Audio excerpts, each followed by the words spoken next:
Hi, welcome to our Pause for Breath in April. Thank you for joining us today. We consider your time with us to be precious and profound. Recently, I was drawn by a statement by a stranger mentioning that he is good for nothing, to which I paused for a thought. I invite you for a reflection on that vital thought about value. April is a month which marks the traditional calendar events and celebrations of season. The poem's prelude by Robert Brown recalls, Oh, to be in England, now that April's there, and whoever wakes in England sees some morning, unaware, that the lowest boughs and the brushwood sheaf round the elm tree bole are in tiny leaf, while the chaffinch sings on the orchard bough, in England, now. Join with me in a moment of stillness from all around and concentrate into the calmness, space for recognizing your value.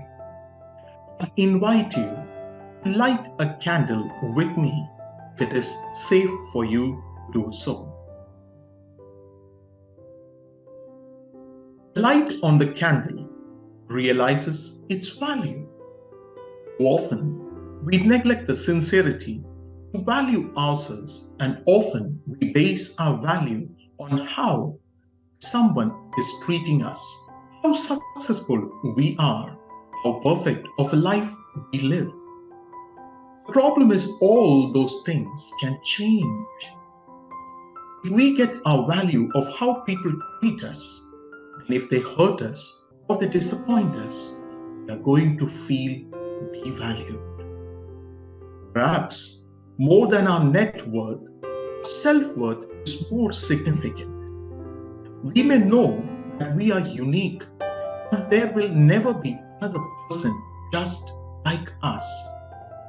To enlighten our thoughts, let me tell you a story. A story which depicts the true value of life. A man went to God and asked, "What's the true value of life?" God gave him one stone and said, "Find out the value of this stone, don't sell it." The man took the stone to an orange seller and asked him what its cost would be. The orange seller saw the shiny stone and said, "You can take 12 oranges for this, and I will take the stone for that." The man apologized and said that he couldn't sell the stone. God had asked him not to sell, so he didn't. The man then went ahead and he found a vegetable stand in a vegetable seller. He goes up to the seller and says, "What would the value of this stone be? What would you give me for it?" The vegetable seller looked at the man, looked at that shiny stone and said, "Tell you what, you could take one sack of these potatoes and give me the stone. I think that's a fair agreement." The man once again had to apologize and said he couldn't sell the stone. The man kept walking and he went to a jeweler shop and asked the value to the jeweler and said, "How much would you give me for this stone?" The jeweler looked at the stone, looked at it under a lens and said, "Wow, I will give you $10,000 for the stone. It's pretty rare." The man shook his head and wouldn't sell. As the man was walking, he saw a precious stones shop and asked the seller the true value of the stone. We are about to see truly what it was worth. The precious stone seller saw the big ruby. He laid down a red cloth and put the ruby on top of that cloth and observed it. He walked in circles around that table and around that ruby, bent down, touched his head, scratched his head, thought more, and said to himself, "Where did you bring this precious ruby from? Even if I sell the whole world in my life, I wouldn't be able to purchase this priceless stone." Stunned and confused, the man returned to God, looked him in the eye, and said, "What happened? Now tell me, what's the value of life, God? I don't understand this." And God said, "The answer you got from the orange seller, the vegetable seller, the jeweler, and the precious stone seller give a value of your life. You see, you may be a precious stone, even priceless, but people may value you based on the level of information, their belief in you, their motive behind entertaining you, their ambition, and your risk taking ability. But don't fear, you will surely find someone who will discern your true value one day. When you understand that you are very, very precious, you can respect yourself. Don't put a price tag on yourself. You are unique and you are worth more than you will ever know. No one can replace you. Your worth is so much more than what other people can offer.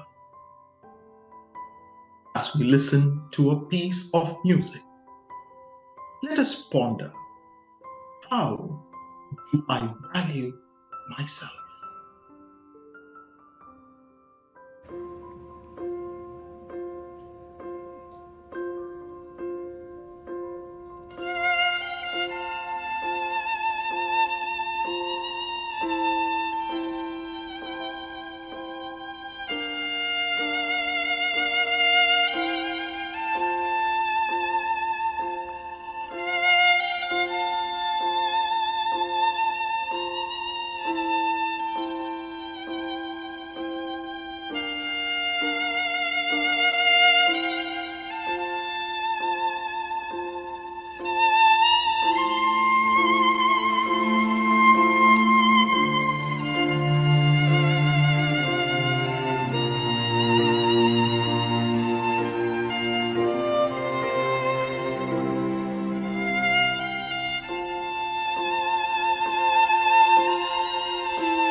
I wandered lonely as a cloud that floats on high over vales and hills, when all at once I saw a crowd, a host of golden daffodils, beside the lake, beneath the trees, fluttering and dancing in the breeze, continuous as the stars that shine and twinkle on the Milky Way. They stretched in never-ending line along the margin of a bay. 10,000 saw I at a glance, tossing their heads in sprightly dance. The waves beside them danced, but they outdid the sparkling waves in glee. A poet could not but be gay in such jocund company. I gazed and gazed, but little thought what wealth the show to me had brought. For oft, when on my couch I lie, in vacant or in pensive mood, they flash upon that inward eye, which is the bliss of solitude. And then my heart with pleasure fills, and dances with the daffodils. I wish that this month we all grow in awareness of our value. It may lead to an amazement at realizing increased happiness and well-being. We might live in more abundant value and bestow on others their own sense of being amazing and valuable. Let us turn our candles off if it is safe for you to do so. I wish you joy for the next steps on your journey. Thank you.